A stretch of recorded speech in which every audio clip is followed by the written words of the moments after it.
Moving countries is already so chaotic, but now imagine a dog in cargo, a cat in cabin. This video is showing everything that I packed, every form I dealt with, and exactly how getting them from Singapore to Munich without messing anything up. Here's a quick breakdown. We're flying with my cat in cabin and my dog in cargo from Singapore all the way to Munich. Before you even start packing, you need to pick an airline and book a flight, because not all airlines allow pets and even fewer allow dogs and cats in cabin. So here's what I checked before we picked our airline. We checked the weight limits for in cabin. They're usually around 7 to 8 kg, including the carrier. You also need to check breed restrictions, because some airlines, flights, etc. have different breed restrictions, which means your pets won't be able to fly if they're that breed. Check their website for these informations, but also make sure you call the airline, because some of the websites are often outdated or really vague and they don't give you the information you need. When you're booking your flight, make sure you reserve your pet spot immediately. Sometimes you're able to do this when you book your flight. Sometimes you also have to call the airline and give them your flight number. You also have to confirm the crate dimensions. This is Ginger's soft-sided carrier. It must be airline approved. I got this one off of Amazon. You can find it in my link down below. Probably this was the most stressful bit for me, was picking crates for Ginger and Lily, my cat and dog. So as I said before, this is Ginger's crate. We got it off Amazon. It has a pad in here. It's fully waterproof, which is a must. And it also says that on the website that it needs to be waterproof.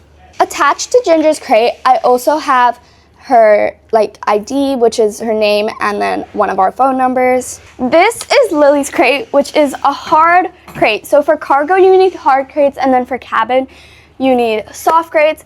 This is an IATA approved hard crate, which is a non-negotiable. You need one that's IATA approved, otherwise you'll get denied at the airport.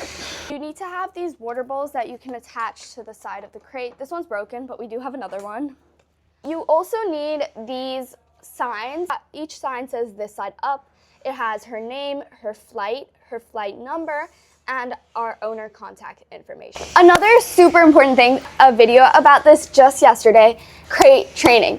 Your dog and cat should be super comfortable with the crate before they get inside, before they have to travel in them, because otherwise you're putting them through a really unnecessary amount of stress. Now, this is the part that people really underestimate, and that is documents. I have so many documents. So from Singapore exporting, you need the AVS export permit, a microchip, it needs to be ISO compliant, you need a rabies vaccine, a health certificate from an approved vet, and then from Germany, you need the European Animal Health Certificate. A rabies vaccine must have been done before you enter the country. So we do that in Singapore. I don't know how many, it was like 90 days before you have to do it. And then you also need the tapeworm treatment for dogs and cats. You need to do that before you come. Also, for Lily's crate, we're gonna be putting in a bed that goes inside of her crate. We have to take out all of this padding because otherwise it won't fit in. Let's put it in. Okay, all done, let's put it in. This is what it looks like inside the cage. It looks a little bit, it's not the prettiest, but it's super comfy and it fits perfectly. So now let's move on to the funner bit, which is packing. So I have two carry-ons. I have a backpack and suitcase. I decided to take a suitcase instead of like a duffel bag because Ginger's carrier can easily sit on top of the suitcase so that it's comfier for me and her. I also have one suitcase. I mean, we have multiple suitcases, but this is the one where I'm gonna put some of their stuff in and some of my stuff in. We're gonna start off with the carry-on suitcase. So in here, I'm gonna be packing all of this stuff, at least some of it, because some of it is food and stuff, which needs to go in there. This is her dog towel. This is like another kind of slow feeder. A bunch of poo bags are also gonna be going in here. I'm also gonna be taking one poo bag with me in my like smaller bag. Some wet wipes.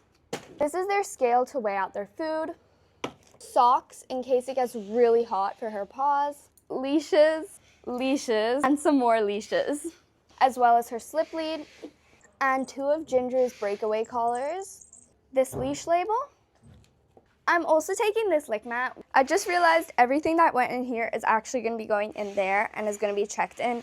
And then in here, I'm just gonna be putting everything that I actually need. I'm gonna organize this later, but for now, in here, I'm also gonna be putting her paw spray, freeze-dried treats. This is all of the leftover Arctic krill oil, leftover salmon oil, and that's everything that's gonna be checked into cargo. First, we're starting off with pee pads. I'm keeping 2 pee pads for Lily, and then the rest of these pee pads will go in here. As well as pee pads, I'm gonna be taking 1 pair of pet wipes. I'm also gonna be taking this car seat leash, which we're gonna be using after the flight. This we're gonna spray into Lily's cage before we go, so it's gonna go over here. And then this one is gonna go in here for Ginger. This is the food that's gonna be taped on the outside of Lily's crate.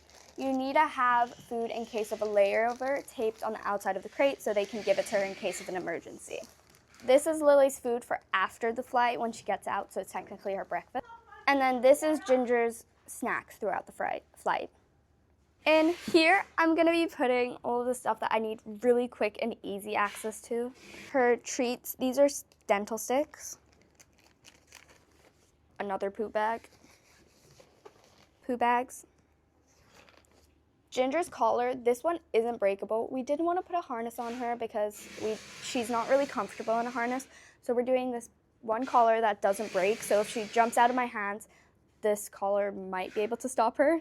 And then Lily's leash and Lily's hi baby. And then Lily's collar is also going to be going in here once she's in there. As this is going to go in there and that is going to go in there. So this is everything I have packed for my cat and dog in cargo, technically in cargo, carry-on, carry-on, carry-on. 2 more things that I forgot. This is gonna go in here, and this is gonna get attached to here, as well as I just decided I'm also gonna be attaching this poo bag to there. Another thing that's really important is Lily's muzzle because she has to see the vet in Munich once we arrive, so that's also gonna be going in this bag.